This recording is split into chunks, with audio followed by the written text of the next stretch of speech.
جملہ اگر پہنچ جائے تو گھر تک دو تحسین دیتے رہیے گا حضرت مسلم بن عقیل کو. کیا قیامت میں تیور. فرمایا وما تمکنتم علیہ، اور قسم خدا کہ تم مجھ پر بھی قابو نہ پا پاتے. غدرن و رسعا، اگر دھوکہ نہ دیتے، اگر گڑھا نہ کھودتے. میں نے کہا مسلم کی شجاعت کو داد دیتے رہیے گا گھر تک جا کے. اگلا جملہ تو سن لو. اس کے بعد فرمایا لو آتیتنی لو آتیتمونی، اگر تم سامنے سے آتے رہتے، اگر تم سامنے سے آتے رہتے، لارسلتو الی النار عددا عددا، تو میں ایک ایک کو جہنم بھیجتا رہتا.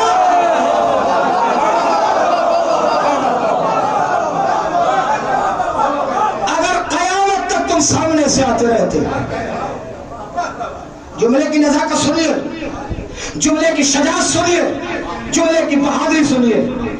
لو آتیتمونی، اگر تم سامنے سے آتے رہتے. ہمت ہو تو سامنے سے آؤ. لارسلتو، تو میں بھیجتا رہتا الی النار، جہنم کی طرف. عددن عددا، ایک ایک کر کے. ایک ایک لفظ کا ترجمہ کر رہا ہوں میں، ایک ایک لفظ کا ترجمہ کر رہا ہوں. اگر تم سامنے سے آتے رہتے تو میں جہنم نصیب کرتا رہتا، ایک ایک کر کے، ایک ایک کر کے. اور ابن زیاد خیر بنا، ابھی تو میں ہوں، میرا عباس نہیں آیا.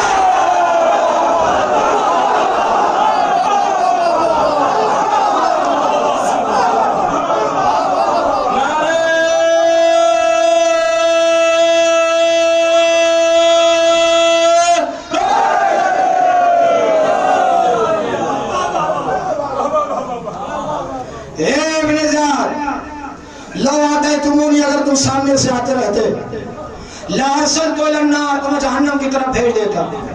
عددا عددا، ایک ایک کر کے. کشتوں کے پشتے لگ جاتے، ڈھیر لگ جاتا. اس جملے کو سننے کے بعد کیا محمد ابن اشش کی وہ بات صحیح نہیں لگتی ہے؟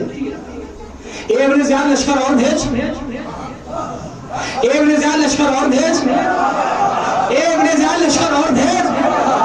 ابن زیاد نے محمد ابن اشش سے پوچھا ایک آدمی کو گرفتار کرنے گئے ہو، کتنے آدمی کو؟ کہ یہ کوئی بنیا بقال نہیں ہے، علی کا بیٹا.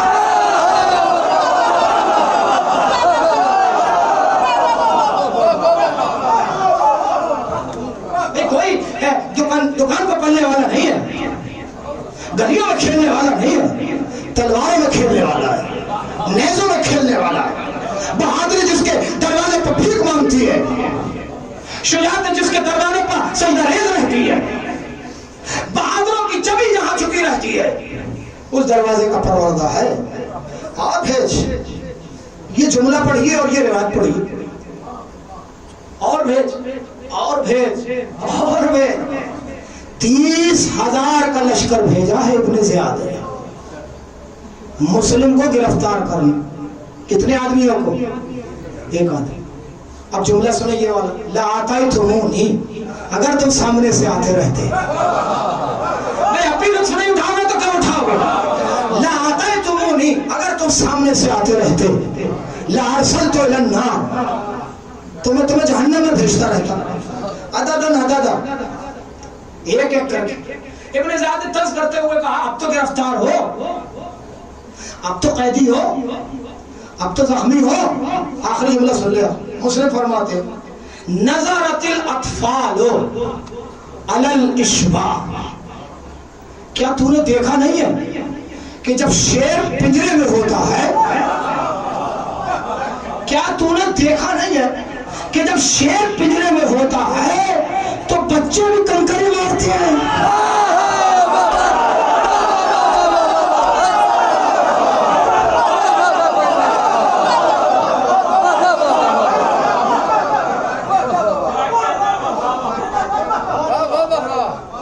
کیا تو نے دیکھا نہیں ہے؟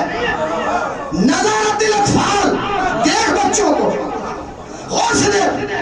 بچوں کی طرف اللہ تعالیٰ جب چڑیا گھر میں جاتی ہے اور شیر پنجرے کے اندر ہوتا ہے تو کنکڑے اٹھا کے مارتے ہیں، کیونکہ انہیں پتا ہے کہ شیر پنجرے میں ہے۔ اگر تیری ماں نے دودھ پلایا ہے تو مسلم کی زنجیریں کھول کے دے۔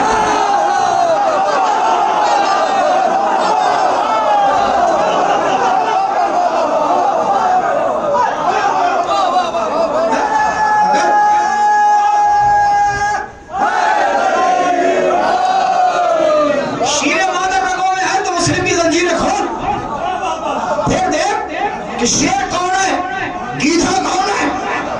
ابھی تو شیر پنجرے میں آئے اور وہ تو میرے آقا نے روک رکھا ہے، ورنہ میں مختار سے کم نہیں ہوں۔ اگر انگڑائی لوں تو زنجیروں کو توڑ سکتا ہوں،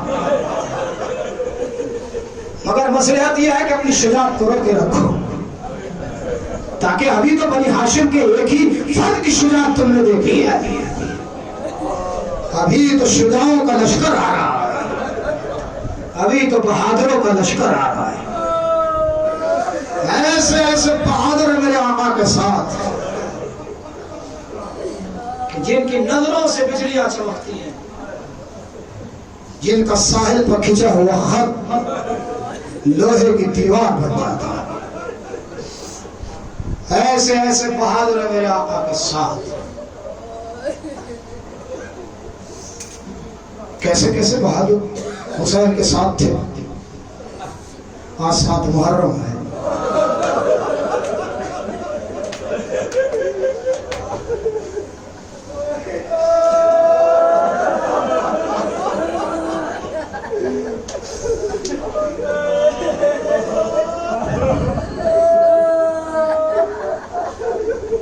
حضرت قاسم کا جو گھوڑا ہے میمون، یہ گھوڑا تھا حضرت امام حسن کا۔ جب امام حسن زخمی ہو گئے تھے تو ظالموں نے گھوڑا چھین لیا تھا، چرا لیا تھا، لے گئے تھے۔ جب کربلا میں یہ گھوڑا امام حضرت جناب عباس کو دکھائی دیا شمر کے کسی غلام کے ہاتھ میں، تو آقا مظلوم کربلا سے عباس نے اجازت لی کہ ہمارے بھیا حسن کا ہمارے آقا حسن کا گھوڑا ہے کہ جو پڑا کے پاس۔ امام نے کہا لے لو۔ حضرت عباس نے حملہ کیا تھا، وہ گھوڑا لے لیا تھا مقتل، اور وہ گھوڑا لینے کے بعد حضرت قاسم کو دے دیا تھا، میمون نام۔ جب حسین سے بھتیجے نے کہا کہ مجھے رنگی رضا دے دی، تو حسین نے کلیجے سے لگایا، تھوڑی دیر رک کے یہ مسائل سن لینا تاکہ دل کی گہرائیوں میں اتر جائے۔ کلیجے سے لگایا کیونکہ بعد امام حسن اپنے بچوں سے زیادہ حسین قاسم کو پیار کرتے تھے، اور مقتل میں میں نے یہ روایتیں پڑھی ہیں کہ اگر بازار سے کوئی سامان خریدتے تھے تو سب سے زیادہ سامان جناب قاسم کے لیے خریدتے تھے، مولا آقا حسین۔ کیوں؟ کہ اس لیے کہ اسے یتیمی کا احساس ہے۔ یہ جو میرا بھتیجا ہے نا، اسے یتیمی کا احساس ہے۔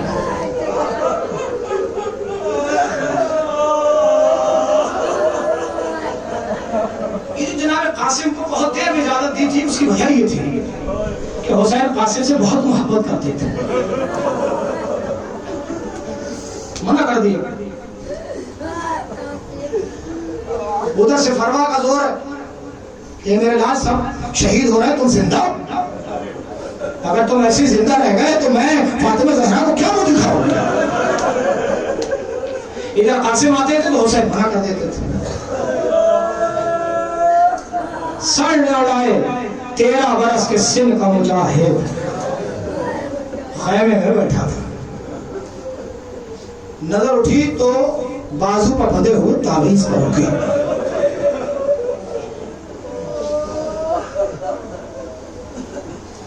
تعویذ کھولا، بابا کی وصیت لکھی تھی جس میں لکھا تھا کہ حسین جب وقت پڑھے تو میری طرف سے قاسم کو فدیہ بنا کے پیش کر۔ قاسم کو قربان کر دیا. تعویذ لے کے حسین کی بارگاہ میں قاسم خوشی خوشی. تو جیسے بھیا کی تحریر دیکھی حسین رونے لگا. حسین گریا کرنے لگا. گریا کرتے کرتے بھتیجے کو کلیجے سے لگایا اور لگانے کے بعد قاسم قد چھوٹا 13 برس کا سن ہے گھوڑے پر بٹھایا. قمر لال جاؤ خدا جناب قاسم ارزق شامی کے 7 بیٹے جناب قاسم کے مقابلے پہ آئے. جب عمر سعد نے ارزق شامی سے کہا کہ مولا لڑنے جاؤ تو اس نے کہا کہ بچے کے سامنے میں کیا جاؤں گا, اس کے لیے تو میرے بچے کافی ہیں. جناب قاسم 7 بیٹوں کو ارزق شامی کے فنار کر چکا. اب ارزق شامی جھومتا ہوا آیا کہ جس کے دل پر 7 بیٹوں کے مرنے کا غم ہے, اس نے ایسا حملہ کیا کہ جناب قاسم کا گھوڑا زخمی ہو کے زمین پر گرا. سنجیدگی کے ساتھ سننے آپ نے, قاسم کا گھوڑا زمین پر گرا. جناب قاسم پیدل ہو گئے. جب پیدل ہو گئے تو ارزق شامی قد و قامت میں بڑا لمبا, جناب قاسم کا قد چھوٹا. تو حسین نے علی اکبر کو بلایا اور بلا کے فرمایا میرے لال یہ میرا زلجنا لے جا.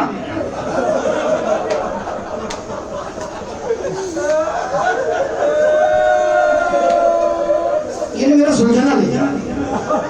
اور جناب قاسم کو اس پر بٹھا کہ ارزق شامی کا قد قامت بڑا ہے, میرا بچہ چھوٹا ہے قد کے اعتبار سے. علی اکبر آئے فرمایا بھیا بابا نے کہا کہ زلجنا لے جا تو اس پر بیٹھ کے لڑ. قاسم نے فرمایا بھیا گھوڑا واپس لے جا کیونکہ میں عباس کا سکھایا ہوں.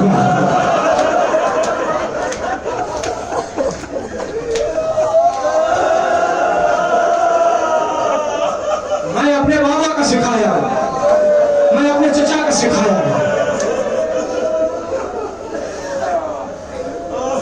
میں پیدل ہی سے لڑوں گا. گھوڑا علی اکبر واپس لیا, زلجنا واپس لیا. جناب قاسم 13 برس کی آیا, ارزق شامی سے مدیر ہوئی. جناب قاسم نے اس کے نیزے میں اپنا نیزہ ڈال کے جو جھٹکا دیا تو نیزہ اس کا ہوا میں پلٹ گیا.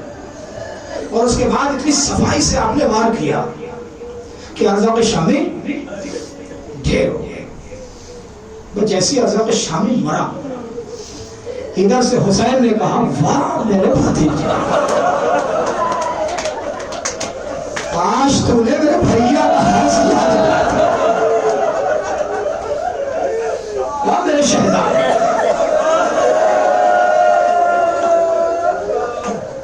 میرے عزیز جملہ سن لو, میرے کلیجے میں ہمت نہیں ہے کہ میں زیادہ پڑھ سکوں. میں ایک یا 2 جملے پڑھتا ہوں, میں نے مکمل کرنا مگر جملے سن لو. جیسے ہی پسر سعد نے دیکھا عمر سعد نے اور لشکر کو کہا کہ یہ بار بھی حملہ کرو. جملہ سن لو, اگر دل کی گہرائیوں میں اتارا جائے. تھوڑی دیر نہیں گزری تھی کہ فروا کا چاند ظلم کی بدلیوں میں آیا, بادلوں میں. جیسے فروا کا چاند ظلم کے بادلوں میں آیا. جملہ سننا, تھوڑا دیر رک کے جملہ سن لو میرے عزیز. حسین بلند ہو کے دیکھ رہے تھے کہ میرا قاسم دکھ جائے, مگر قاسم کہیں نظر نہیں آیا. جب بہت دیر تک قاسم حسین کو نظر نہیں آئے تو آواز غازی میرے قریب آئے, عباس قریب آئے, علی اکبر میرے قریب آئے, علی اکبر قریب آئے. دونوں مل کے ذرا حملہ تو کرو, میرا بھتیجا خیریت سے ہے. جملہ سن لو میرے عزیز. اب جو اکبر و عباس نے حملہ کیا تو ابھی قاسم لڑ رہے تھے, ابھی قاسم لشکر کے درمیان تھے. لیکن جیسے اکبر عباس کے حملے کی خبر سنی تو لشکر بھاگا. روب عباس اور روب اکبر سے جب لشکر بھاگا تو 13 برس کا مجاہد کی جو لشکر کے درمیان گھرا ہوا تھا, جب لشکر بھاگا تو زندگی میں گھوڑوں کے قدموں کے نیچے میرا قاسم آ گیا.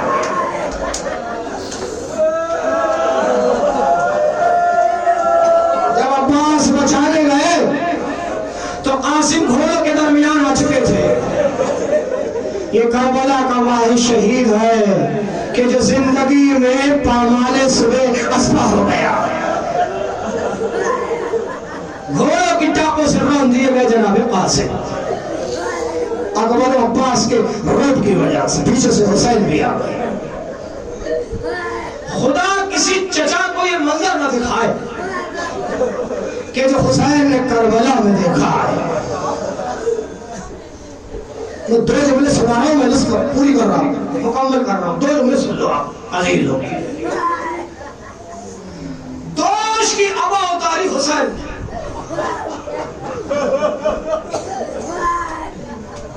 زمین کربلا پر بچھائی، بکھرے ہوئے قاسم کے ٹکڑوں کو چنا، ابا کے دامن میں اکٹھا کیا، گٹھڑی بنائی، حسین نے پشت پہ ڈالا، قاسم کی لاش لے کے حسین چلے، خیمے کے دروازے پہ آئے، آنے کے بعد ایک جملہ کہا، اے فروا میں تیرے بیٹے کے سہرے کے پھول لے کے آیا ہوں۔